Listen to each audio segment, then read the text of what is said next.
I keep my windows shut tight now. Not a habit, but a necessity born of dread. The world is full of monsters.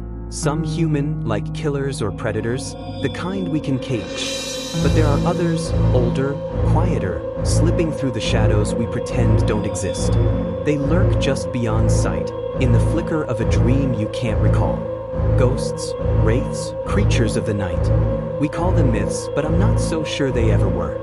I was never one to dismiss the unknown. Raised to keep an open heart about people, life, and the mysteries between, I found the supernatural intriguing, a bit of harmless fun. I had a steady job for a few years. Dull, no spark, but it paid well. I had a fiancée, too, named Sarah. Life has a cruel way of balancing itself. Too much happiness seems to demand a price. Sarah had been complaining about her car acting up for weeks, a faint rattle she swore she'd get fixed soon. One night, 3 years ago, that price was paid in full. We'd argued over the phone. Nothing major, just a petty spat. She was driving home to me on the highway when her car's suspension gave out. The report said she tried to brake, lost control, and crashed into a ditch. They said it was quick, that she didn't suffer, as if that could ease the ache. The bitter twist? Sarah had lost her parents in a car accident years earlier. She'd been in the backseat, escaping with only a fractured wrist. Lucky they called it. I wouldn't. It felt like fate had marked her, coming back to finish what had started. She had no family left. Her parents were gone, no siblings, no distant relatives. At her funeral, it was just me, my family, and a few of her friends. She was loved, and I hope she knew it. Identifying her body felt to me.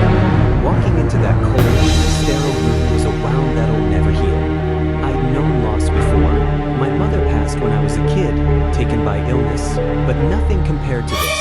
Grief isn't just an emotion, it's a physical torment, pulsing through every nerve, radiating outward, consuming everything. No escape in liquor or pills. It grows until it spills out, changing you. I stepped into that room, a coroner's hand on my shoulder, unsure what I'd see but desperate for one last glimpse of her. Under harsh fluorescent light, a gray sheet covered a still form. My Sarah, my heart. Ready? The coroner asked, his voice rough from years of delivering death's news. I wasn't, but I nodded. The sheet pulled back and there she was, or what was left. Her face, once radiant, was broken, her eyes empty yet piercing. Her body, twisted and bloodied, was unrecognizable. That image burned into me, a scar I'll carry forever. I blamed myself. If I'd pushed her to fix the car, maybe we'd be married now, maybe starting the family we dreamed of. But dwelling on what if is a hollow comfort. She's gone and I had to face it. After her death, I fell apart. Lost my job, lost my friends. Sarah and I were inseparable for 8 years, two halves of one soul. Now, I'm a recluse. The sight of people twists my stomach, urging me to hide. My friends tried to help, but I pushed them away. They had lives to live. I had nothing left to give. I live with my father now, in a small room on the second floor of his house. Just a bed, a dresser, and a window overlooking the front yard. Across the street, identical houses line the road, lit by the orange glow of streetlights. My father's retired, always traveling with his new wife. Last I heard, they were in Spain. I'm alone most days. About a month ago, I was in bed, the dim light of my phone casting shadows. A loud noise passed by, a car, but wrong, like it was choking, a guttural mechanical wail.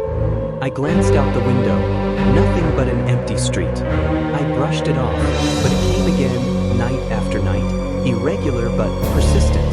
I'd look, but the street stayed empty. The sound clawed at me, dragging up memories of Sarah, not her smile, but her broken face in the morgue, a silent scream frozen in time. Her photos lined my walls, her eyes watching me as I tried to sleep. Then came the dreams, vivid, cruel ones that felt real. I'd be walking in a park, then the ground would vanish, and I'd be hanging, choking, or falling, burning, drowning. The worst were of her, standing in a void, close enough to recognize but shrouded in darkness. She'd reach for me, and I'd turn away, unable to face her. I prayed for dreams of her as she was, but all I got were nightmares. her end. I started thinking about death. I used to judge those who considered it, but now it creeps into my mind weekly. One night, I sat at the kitchen table, replaying our life, knowing I couldn't go on like this. I loved her, always will, but I had to try for moments of light amid the darkness. I was wrong. That night in bed, I heard footsteps outside, around 2 a.m. Not the usual drunken stumbles, but an odd rhythm. Step, step, pause. Heavy, deliberate, like a child skipping with too much weight. They stopped right outside my window. I froze, straining to hear. A faint whisper, like wind, then a woman's voice, loud and sharp, broke the silence. My neighbor, laughing with her partner as they stumbled home. I laughed at myself, but then I heard it. A sprint, heavy and fast, followed by a sweet, heavy scent. I chalked it up to more drunks and tried to sleep. The next day, walking to the store, I caught that scent again. Sweet, familiar, tugging at memories I couldn't place. On the ground, something glinted. A ring, identical to the one I wear, the one I gave Sarah when I proposed. Shock hit me like a wave. I scanned the yard, feeling watched. A neighbor waved. I ignored him, retreating inside, clutching the ring. That night, the hopping sound returned, wet and heavy, stopping outside my window. A whisper followed, a woman's voice, soft but everywhere, vibrating in my bones. It stopped, then came again. "John, let me in." My name, soft as a sigh. I froze, rationalizing, maybe a neighbor, but it spoke again. "John, it's me." My skin crawled. I didn't answer, just lay there, heart pounding. The next day, exhaustion crushed me. Every task felt impossible. Passing windows, I'd catch movement outside, expecting Sarah, but it was nothing. That night, the hopping returned, louder, closer. A deep breath, then her voice. "John, I need to come inside. Open the curtain. I just want to see you." It was her, impossible but her. I knew she was gone, yet her voice was unmistakable. I cried, too scared to look. What would I see? A freak? A monster? Or her, broken as she was in death? She spoke for hours, pleading until dawn silenced her. I closed every curtain in the house, living in darkness. A neighbor checked on me, concerned. I looked like a wreck, sleepless, haunted. I brushed him off. That night, I tried sleeping early, hoping to escape her.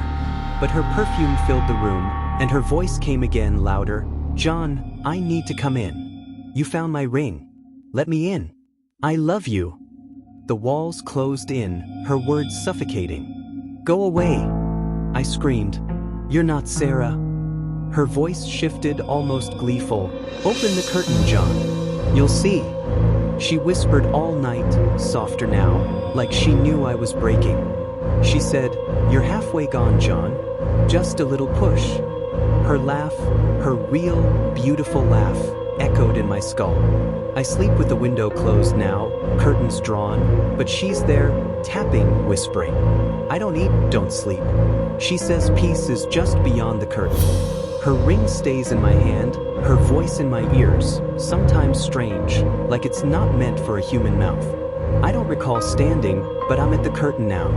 Her perfume chokes me, the same scent from our first promise of forever. My hand shakes, reaching for the fabric. "John, please," she whispers.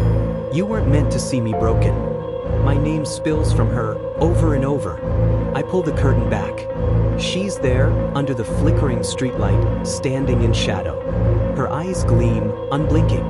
Her hair falls like it used to, and she's wearing my old jacket, the one she loved. She looks alive, hope, not dead. She reaches for me, smiling. "There you are," she says, but her lips don't move. I unlock the window. A hand touches my shoulder. She's home.